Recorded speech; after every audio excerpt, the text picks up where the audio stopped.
Hello guys, welcome back to app tutorial, and in this video I'm going to talk about how can you link your Roblox account to Discord. So without any further ado, let's dive right into this exciting video.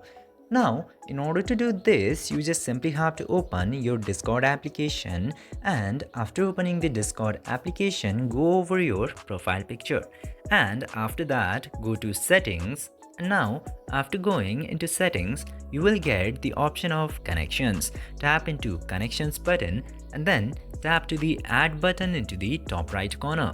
And from there, you will get a bunch of options into here. Just simply scroll down until you see the Roblox option, and after seeing the Roblox, tap into that page.